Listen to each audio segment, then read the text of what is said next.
Today we are interviewing Robert C. Berring, Jr., who is the Walter Perry Johnson Professor of Law at the University of California at Berkeley. Bob, as Robert prefers to be called, came to the university and law school, which is sometimes known as Bolt Hall, in 1982 to be the director of the Law Library and Professor of Law.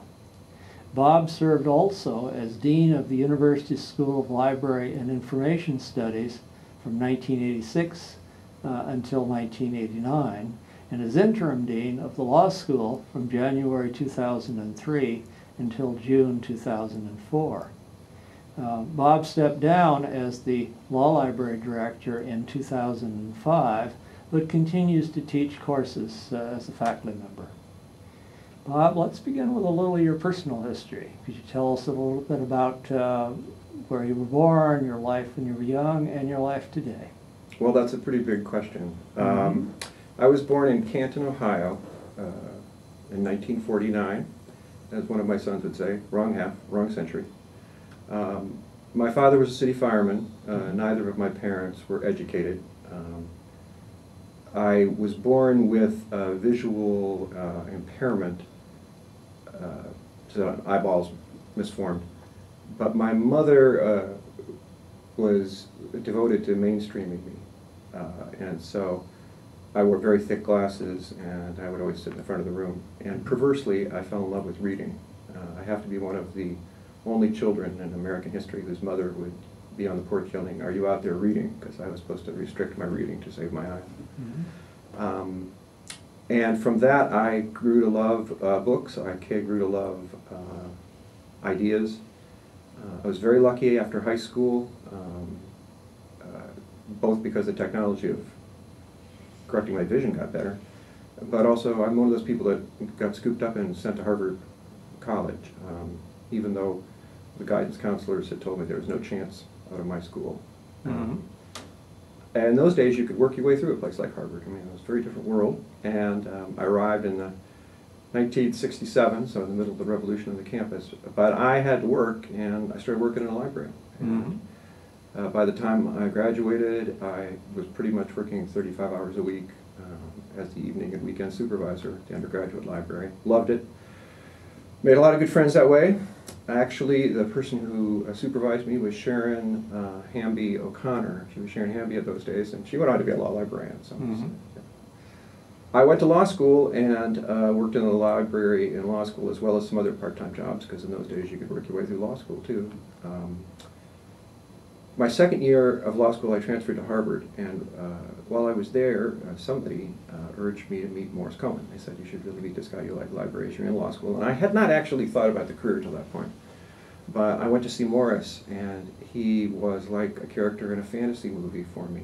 He was in this beautiful old hardwood floored office with books everywhere, smoking his pipe, which you did in 1972. That's right.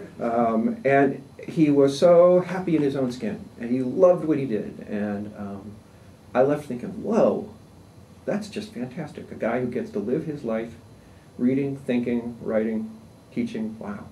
Came back to Berkeley. I had clerked that summer between second and third year for a Wall Street firm, Cadwalader, Wickersham, and Taft. And I made so much money, I didn't have to work my third year. So it was really the first time in 7 years I didn't have to get a part-time job, and I just had a lot of time on my hands. And law school was on semesters, the rest of the campus was on quarters. I was walking across the center of campus after the first week of classes, and I saw a building that said School of Library and Information Studies. And I thought, wow, I wonder what library schools are like. Went in the front door, and because of those days, the secretary said, "Why don't you come in and talk to the dean?" And Patrick Wilson, the philosopher, was the dean there. We talked for a while, and he said, "Did you ever take the GREs?" And I said, "I did," because I had considered studying. I majored in Chinese in college, in China area studies, and I considered going to grad school.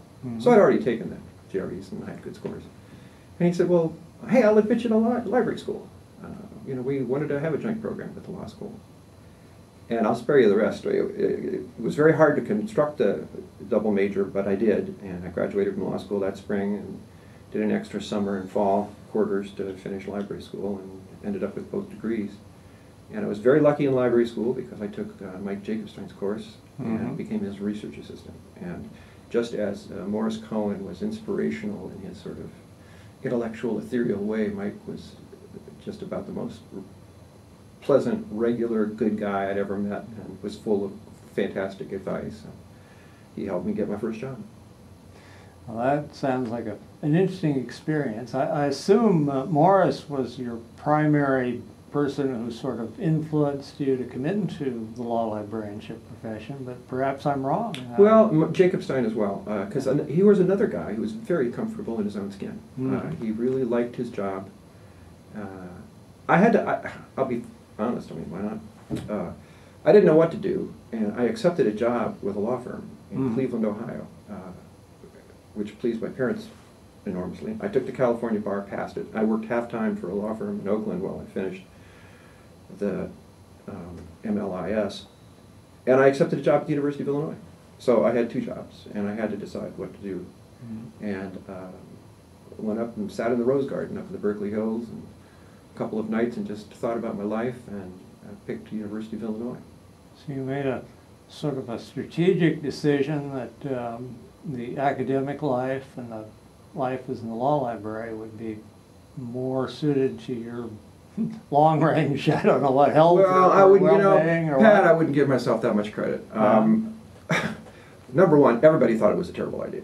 My father was incredibly distressed. He had actually visited me when I had an offer from the New York firm too, and he had visited me with my mom when I was in New York City, and he really was a regular working guy, and he just couldn't believe I put on a suit every day. He went to work with me one day on the subway, and saw all these guys in suits going to these buildings. He said, "What are y'all doing there?" So I was offered a lot of money by the law firms comparatively, and my dad called me on the phone and said, "Look, I know you're smart and I'm stupid." That's the way a lot of our conversations would start. He said, "But they didn't beat you at that job in New York or anything, did they?" And I said, No, they were nice." He said, "You like those guys?" And I said, "Yeah." And he said, "And they're willing to pay you more money than you're going to make at this library job?" And I said, "Yeah." He said, "Well, I don't get that." And I said, "Dad, it's because I want to do something that I feel good about.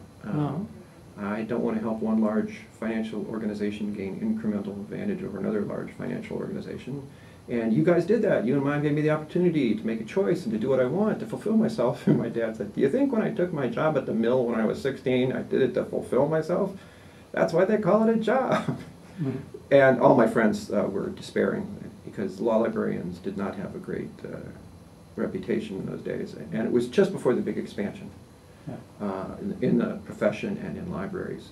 And so I got a lot of negative feedback on the decision.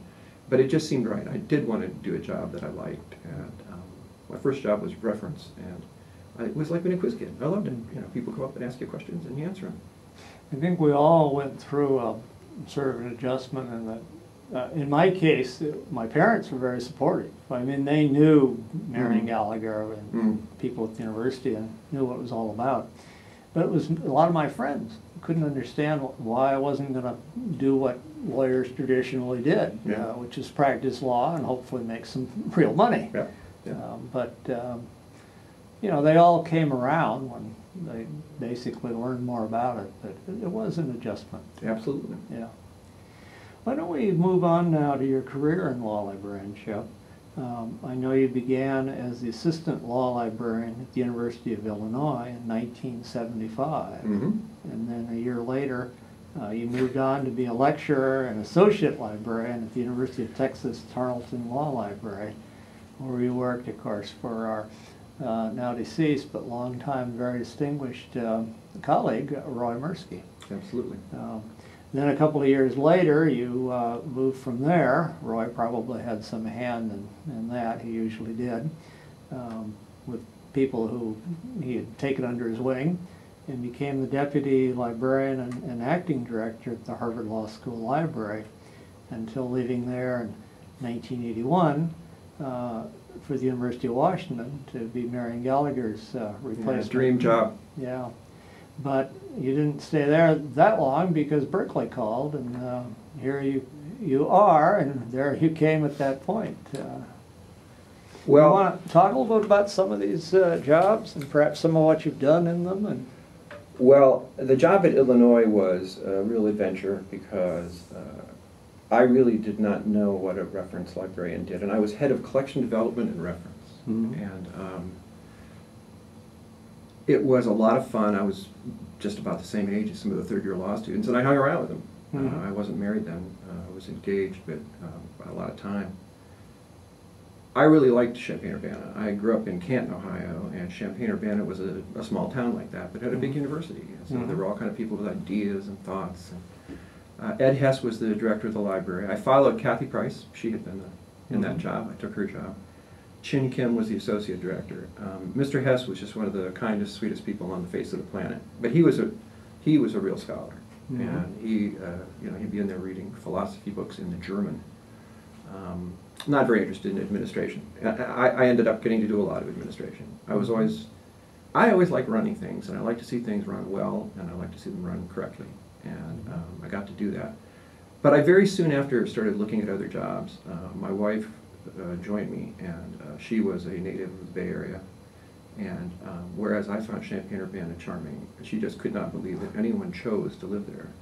She used to say that if you had never been anyplace else, she could understand it. But I had been to California. So she was very encouraging about finding something else.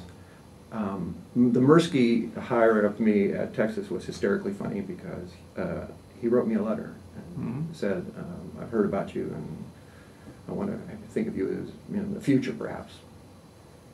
And I thought that was a very nice letter. And then he called me about 2 weeks later and said, you haven't responded to my letter. I said, well, I didn't. There wasn't any questions in it. So that's a nice letter, thank you. And eventually what he said was, and this was the deal in those days, that he would bring me down to Texas, interview me, didn't know for what job. I had to give a talk to the staff. If they decided to make me an offer, and I accepted that offer, they would pay my expenses for the trip. If they decided not to make me an offer, they would pay the expenses of the trip. If they decided to make me an offer and I didn't accept the offer, I paid my own expenses. And I just found that so intriguing. Mr. Hess was aghast. He was not part of the fan club of Professor Mirsky, and said, you're doomed if you go there. But Austin looked like a lot of fun. We moved down there, and it was a fascinating experience. And when you interviewed at Texas, they didn't put you up in a hotel. You stayed. I stayed with Terry Martin and his wife at their house. And I went down. And what happened was, right after I arrived, Stella Chang, who had been the associate and ran tech services, amazing woman, quit. She took another job, and she hadn't talked to Mirsky about it. She found the job on her own, and went to New Orleans.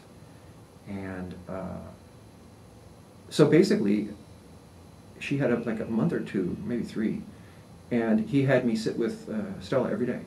And she had these fantastic binders, how to run everything. Chain smoker in those days, so I'd sit in the room there, and she explained everything to me, and then she left. And I had come in with a group. There were 4 of us who came at the same time, and a 5th soon after. But Mirsky elevated me to the deputy director position. So it was very quickly. I mean, he hired me to be, I guess, head of reference, and then I became the deputy director, and that really meant you ran it day to day. He was sort of a CEO type, and he ran the library. But I learned a great deal from him. Terry Martin once said, I learned everything I know about running a library from Professor Mirsky, including how not to do it. And, he was so aggressive as an administrator that I actually did learn quite a bit from him. And the way he budgeted and used numbers and the way he pushed staff, I'd never seen anything like it. I don't think I've ever seen anything like it since. I tried to do some of that in my libraries, but of course I did it very differently. He had the faculty liaison program. I'd never heard of one of those. Current contents of periodicals went every week to everybody in the building. Publication program. And he used to make you, he said, nobody's going to give you any status around this school.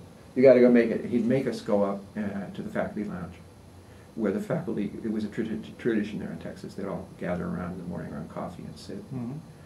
He'd make us go. And I loved it. Some of the people hated it, but I loved it. And this is one of my favorite library stories ever, and that is I really earned my chops with a lot of the senior faculty. One day when Charles Allen Wright was having an argument with somebody about he was saying that there was more annual rainfall in Austin than there was in Seattle, because, you know, Seattle was all just wispy, and in Austin you got done. And during the conversation, tons of it all at once. yeah, I went down to the reference desk, got out the Information Police Almanac, looked up the annual rainfalls, slipped back up, and when he kind of paused it, I wish you knew. And I said, well, and I told him the annual rainfalls. And he said, now there's a, you know, and that made my chops. And I went down and looked up something in the almanac ever after that. Charles Allen Wright thought I was smart. When we went to conventions, you wouldn't get your expenses paid at the convention if you didn't come back with the names of 5 people that you met. And you had to not just know their name, you had to describe them. You know, again, a lot of the staff hated it, but what did it do? It made you get out there and talk to people you didn't know and mix. So it was, yeah, it was a real experience. And then I moved to Harvard after that. Mirsky did the, I'll call him RMM. It's more respectful, I think, is what we always called him. RMM was hired at, I guess he was on the ABA team that evaluated Harvard. And that report talked about a need for more management, and I think that he took special delight in the fact that Harvard would hire me, his number 2, to go be their number 2 to fix, because Morris was no administrator, Morris was still there, and for me it was a chance to work for my hero. So, and my wife at the time, when I married her, she had gone back and done a whole new college degree in science, and she was going to be a dentist, and she got into some dental schools in Boston, so we went to Harvard. And as soon as I arrived, Morris said, well, I'm taking a leave. And I became the acting director at Harvard within like the first month. And that was a very problematic place. I liked it a lot, loved Morris. They had the most spectacular staff problems of all time. And I worked 7 days a week, sometimes 12, 14 hours a day, mastering the collection and getting the staff in shape. And then Morris took the job at Yale. And I had to decide whether I stayed at Harvard, because I'd really been the director for a couple of years, and I got along very well with the faculty there. At the risk of rattling on too much, when I interviewed for the job at Harvard, Robert Brauker, the professor who then became a judge, reporter on the restatement of contracts, second, he was at the table, the faculty luncheon, and he said to me, when I was in the Army in World War II, there was a saying, if the general is a nice guy, the top kick better be a son of a bitch. And if the general's a son of a bitch, the top kick better be a nice guy. I know who the son of a bitch is at Texas, and I know Morris is a nice guy. So how are you going to do that? And I said, I'm happy to be your son of a bitch. Morris was, of course, oh, you shouldn't ask a question like that. That's terrible to put him on the spot. I said, nah, I'll be as big a son of a bitch as you need. And I really, at Harvard, I let a lot of people go. But I gave them, I've never been hesitant, and this really helped me to rise so quickly in those days. I never was hesitant to enforce the rules, to give people bad evaluations, and to say you're having a problem, and following what the, give a verbal warning, give a written warning, give them a chance. I had a couple people with alcoholic problems, got them in rehab. But some of them still didn't make it, and I was willing to pull the trigger on those. So, but we took the job in Washington. My wife finished dental school. I didn't want to be an East Coast person. I could see that I was going to work 7 days a week, 12 hours a day. It would drive me crazy. I loved Seattle. I used to have a friend out there, and I would hitch out there in summer, at the end of summer. And so we went there. But then George Shotsky, who was the dean at, a new dean at the University of Washington, who I had known at Texas, he recruited me, gave me tenure. So I went in as a tenured professor at Washington. And then George, who was a very powerful guy, a mercurial figure, got into a big fight with the chancellor and resigned in anger. And all 4 of the 5 of us who he had hired left. And I had interviewed for Berkeley the year before, and everybody the year before had pulled their name out. So there was no candidates left. And one of my old professors at Berkeley, they made him sit in the librarian's office, and he hated it. And I wrote and said, you know, if I could give you any advice, let me know. And he said, and he wrote me a letter and said, you want to be a goddamn help, come down and take the goddamn job. That was just the way he talked. And so I came down, and my wife was from here, and it seemed like fate. And I've been here 31 years. So I was very ambitious. I went through 5 jobs in 8 years, and then I've been in one place for 31. Well, you moved around a little bit at the beginning, as many of us did, Yeah. but then you settled in, and Couldn't beat 31 it. years is a pretty good tenure. Yeah, and you know, when I came here, they had to hire me with tenure because I Mhm. had tenure. And That's right, you'd gotten in at Washington. yeah, in fact, Schottky called me and said, because he knew we were all mad at him because he got us all to move out there. And he said, never get mad at me because I made you legitimate. I gave you the tenure. Mhm. But when I came here, I was the youngest tenured member of the faculty. Oh. And now I'm fourth from the oldest. So I mean, I've really... You live long enough and life yeah. gets scary, Yeah, doesn't it? It does. That's right. Well, you had quite an experience here. I mean, earlier I talked to Tom Reynolds, who was with you, and he was just talking about some of the huge improvements that you made in terms of making decisions and organizing the library. Very, very high and positive on the experiences the two of you had over the years. Absolutely. And, you know, a lot of people told me don't take the Berkeley job because of Tom. Because everybody knew he had actually been running the library. Yes. And, you know, they said, how will he ever accept, you know, and I was much younger. And I looked pretty loony in those days. I still had hair and I had a big beard. But I was on that committee, and Berkeley, when I came, the Index Foreign Legal Periodicals came too. And Tom really threw himself into that. And, you know, I never had any problems with him. We worked together great. He was a lot of fun to know. Yeah. And a real smart guy. But I followed someone who had done a very poor job of administration. So literally, when I got hired, I started here on July 1st, and I came in the weekend before. And I always used to, I thought I'll go in on a Friday night at about 7 and see what really goes on in the library. And I came in at 7, and there was this much smaller library physically in those days, and there was a circulation desk, and there was a little note on it, and it said, "Out getting dinner. Please stamp book and put card here if you take it from reserve." So I waited for the young woman to come back, and I said, what is that? She said, "Oh, yeah, well, you know, that's what we do."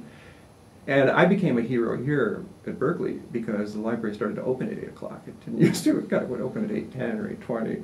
Whatever. Yeah, and and we had a great early staff, and put in a lot of hours. I used to, for the first 10 years here, I'd work a night of reference myself. I wanted to see how the library really operated, and got a lot better. Well, that's what I understand. You really organized it in all the right senses of the term early on. And, Tom, as you say, had been running it apparently, and he moved on to other things, and he just apparently enjoyed them immensely and continues to even today. Oh yeah, well, I mean, he's a true international figure. Yes. So, like I said, nothing but fun working with him. And I don't know how, I'll make this very short because it doesn't relate much to being a law librarian, but when I came here I started a book. I put a book, there were so many problems at the library, I put a binder at the reference desk and had a line drawn down the center. It was your side, our side, and it had a sign that said, if there's anything that you think the library could do better, book we should buy, something we should stop doing, you write a suggestion in here and the director of the library will answer it within 24 hours. And one of the reasons was I didn't want them yelling at the work-study kids at night when something didn't work. It was for staff morale. And very soon students started to ask me, why did I come to law school? I should have been a dentist, or I'm in love with my small section teacher, what do I do? And I answered all those. And somewhere along the line, I created an alter ego, Uncle Zeb. And after a while, it had a life of its own, and it used to be really a powerful force in the school. And sort of a male Ann Landers type. Yeah, I mean, I still had library questions, but I answered everything. And I used a real absurd, I love humor, and I used a lot of humor. I never got mad. I mean, if somebody would say, you call this a great library, this is the worst library I've ever been in, and I'd always say, have you been to Albania? Because I understand in Tirana there's a place that's worse than this. So, I mean, I never responded. And if you notice, the cafe here is called Cafe Zeb. When they, this is the 90s, they said to the students, what should we name the cafe? They voted for Zeb. Zeb used to get voted as speaker at graduation. That's all kind of gone now, because with the internet, people don't live as much in the library and they don't write things on paper. But it was a lot of fun, and in those days, you worked with the students a lot. And then I got to teach, and my lifelong interest in China suddenly stopped being eccentric and started being mainstream. Yeah. I remember you developed an expertise and used to go over there, and Yeah, quite a bit. you know, we'd hear about this and thought, boy, Bob's doing some interesting sounding things. Yeah, it was weird, but fun, a lot of fun. Yeah. Well, sort of moving on to some of the other things you did. I mean, you were not just here at the law school. You were out in the professional world, both in the Association of American Law Schools and in the American Association of Law Libraries. And among other things, I noticed in the biographies of some of us, including yourself, that you chaired the Indexed Legal Periodicals Committee. You were the chair of a special committee on law librarian compensation. We could all relate to that, I'm sure. And more particularly, you served as AALL's president back in 1985 and 86. Some years later, and for various good reasons, in 2003, you received the prestigious Frederick Charles Hicks Award for outstanding service to academic law librarianship. And I can remember listening to you at many occasions, including at least one or two annual meetings where I remember in San Diego you were the speaker for the banquet, and very entertaining one, as I recall. Yeah, A little hard to see though, Bob, because I think we were all having eye problems. They had all these balloons, helium balloons at the tables, and you couldn't see around all of them. But we knew you were up there, sort of, and we could hear you through the PA.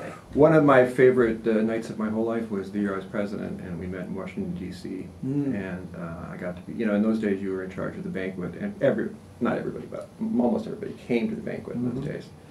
And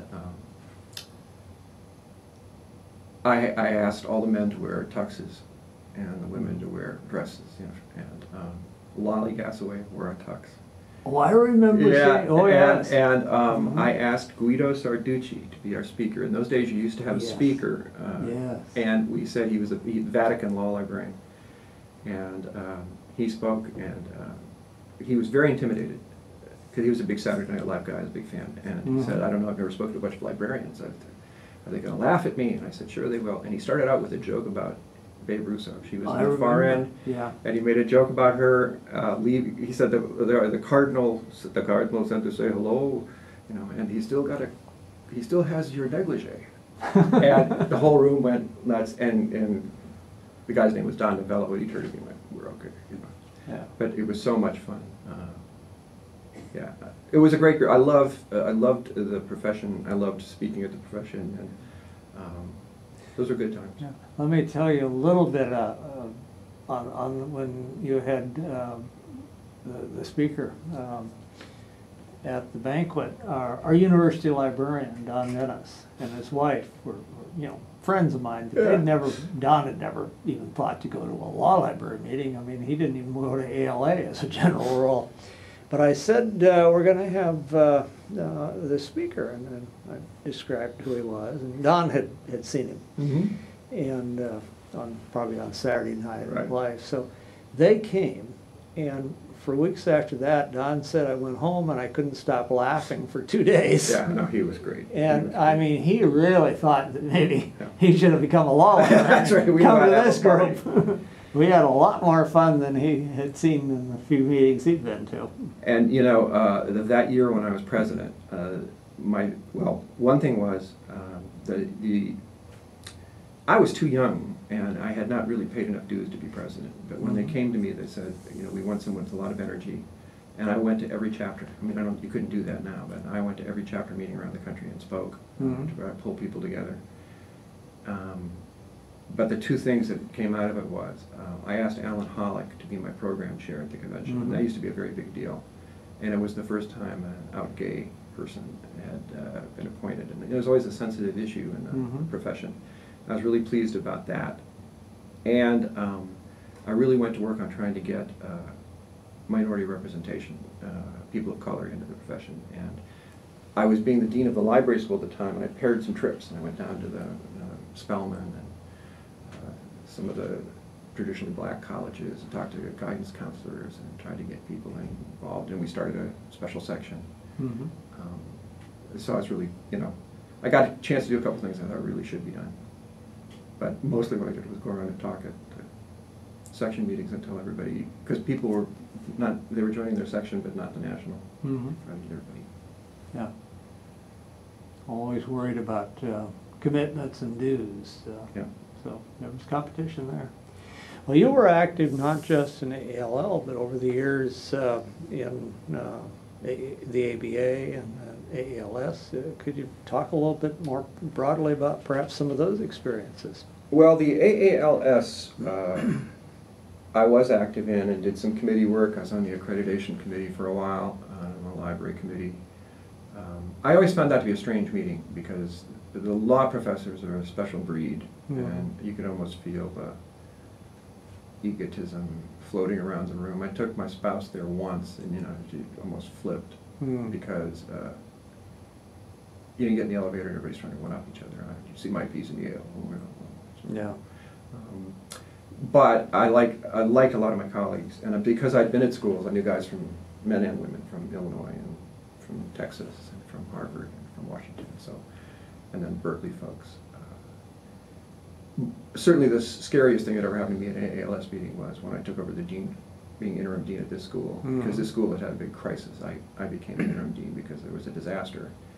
And the dean walked out of the building right before Thanksgiving, and we had planned a reception at the AALS meeting in DC, and our head of giving said,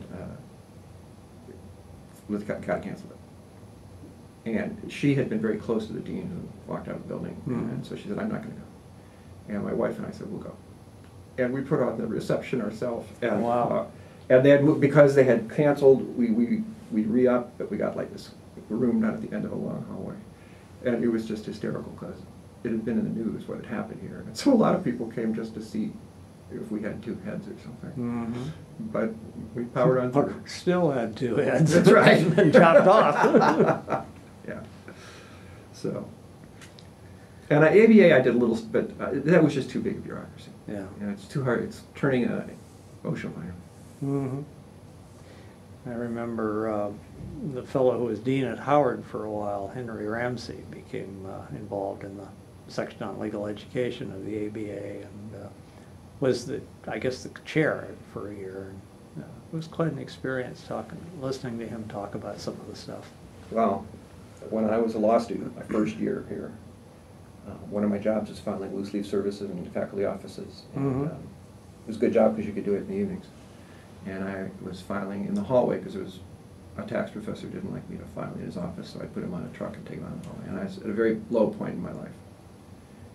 And I was actually thinking about just quitting. And Henry Ramsey, who was a professor at Berkeley, came walking down wearing a leather jacket with fringe hanging from it and a cowboy hat. And he was whistling out in the West Texas town of Laredo. And he stopped and looked at me and said, "What are you so bummed out about, boy?" And I said, "No, I don't know." And he just put his hand on my shoulder and said, don't kid me. You're a first-year law student. You got everything ahead of you. Buck up.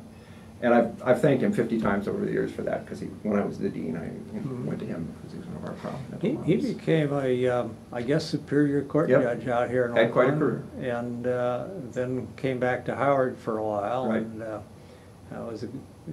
did a nice job as dean, but eventually ran afoul of the higher administration. And, decided Henry would.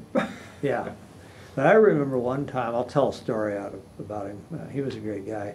I was on an airliner getting ready to take a flight out of D.C. for someplace, and Henry came in as another passenger. We didn't know each other, were on board or anything. It just, I saw him, and he got back and was fumbling around getting into a seat, and the flight crew made an announcement that there was a laptop computer found in the boarding area. And God damn it, he said, please excuse that language, but that was a direct quote, "That's mine." So he had to hike back off the plane. He came back like sheepishly with this computer in a few moments. But it was a character. And then I was too embarrassed to say, he even suggested I was on board that plane. Yeah, I knew you. Yeah. But I did mention it later to him in fun, and he laughed and thought that was sort of an interesting coincidence. Good guy. Yeah. Well, you actually carried over a lot of your work. You did a lot of publication. I remember some years ago, one of the highlights of a lot of our students' research was to watch your Commando yeah. legal research, and even we watched it. You were very entertaining, and but you also wrote more substantive approaches as well. You want to talk about a few of the things you wrote over the years, and perhaps your views on law librarians and publication and scholarship? Well, I think one of the problems in the profession is that we did not step forward enough. We didn't project ourselves out. Some people did, and I always think of Jim Hoover and me, because we came into the profession at the same time. We became very good friends. He is a great guy, and he went into technology and university library administration, and I went into teaching. And to be quite honest, teaching has always been my very favorite thing. I love to be in a classroom. I love to work with students. The coin of the realm is publishing, and I was in the right place at the right time for two things. China, I started studying China in '68, so I got to see the whole development. I was interested in it when no one cared, and the Chinese remember, so I have a lot of students, and they thought I was old because of my hair went gray and I lost it. So they think I'm like 100 years old now. But the other was librarianship. When I was in library school, I took one of the first courses taught on the campus in programming, back in the days when you did punch cards and boxes. And I got to see the whole change. I got to see the expansion when I worked with Professor Mirsky. He was a consultant to a lot of law schools opening up. I got a chance to work with Morris and see that you could write serious scholarship. And it was just great fun. And I was aggressive. I mean, the work under Mirsky just inspired me to get your nose in there. And don't be the quiet one at the meeting. And in fact, when I became the dean of the library school, that was another job. It's because there was a problem. They had hired a new dean, and the university, because it's centrally controlled here, would not give him tenure. Oh. And you can't be a dean without tenure. And they had to move off campus to have a building retrofit. It was a big mess. And the chancellor, who was a law professor, Mike Heyman, called me. I was working reference. And he called me on the phone and said, "Bob, I've been sitting here with the vice chancellor, and we got a big problem at the library school. We need somebody who has tenure on the campus, contacts with the library school, who's willing to be the loudest guy in the room. And Rod and I decided that's you. So do you want to be the dean of the library school?" And I said, "Starting when?" He said, "Tomorrow or Monday." And I said, "Well, I'm not leaving my appointment." He said, "Well, I'll make you a joint appointment." So I went home and said to my wife, "I guess I'm going to be the dean of the library school." And she uttered an immortal line to me, and that was, "That's great, you go be the dean of the library school, just so I'm not the dean's wife." that's a deal. Maybe she remembered that reception you put on yours earlier. But I was there for that transition of, there was two parts of the faculty. There were the digital, even back in those days, in the 80s, and the old style. And trying to get them over the hump, get them into the 21st century, was a really interesting challenge. So it was all kind of fun. Yeah. Well, but it was a fair amount of work, too. Yeah, but it was the same thing. And I was willing to be the loudest guy in the room. And they used to have these council of deans meetings of all the professional schools. And the library school is a professional school, and the law school is a professional school. So the dean at the law school, and I would sit next to him, was Jesse Choper. And Jesse would look at me and say, "We each get a vote?" and I always figured, if you're from the littlest, weakest unit, that should make you the loudest guy, not the most quiet guy. It was fun. Well, here at the university, I noted in doing sort of the background for this interview, that you received the University of California, Berkeley's Distinguished Teaching Award in 1987. Yeah, so you obviously were doing something right in the classroom. Yeah. And, a real honor.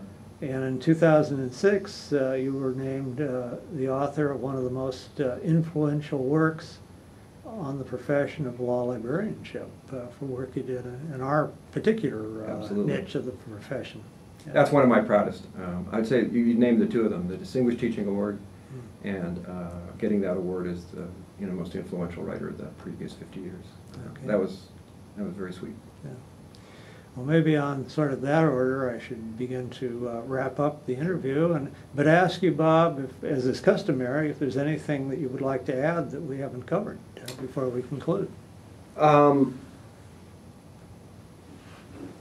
It's been a real privilege to be a librarian and general and a law librarian in particular. And I loved the AALL conventions. I thought that people who were in library suffered because it was a woman's profession, so society didn't pay it enough and didn't give it enough recognition. And then it turned out that it was in exactly the right place. Everything went digital. And I know some people bemoan the change, but I think there's a lot of law librarians out there right now who are making it over that barrier and transitioning it. It's the private firm librarians are always the leaders in this because they've got to live in that tough world of balance sheets and pushing forward. But the academics are coming around too. So I would still encourage people who are really interested in academia, who really care about information.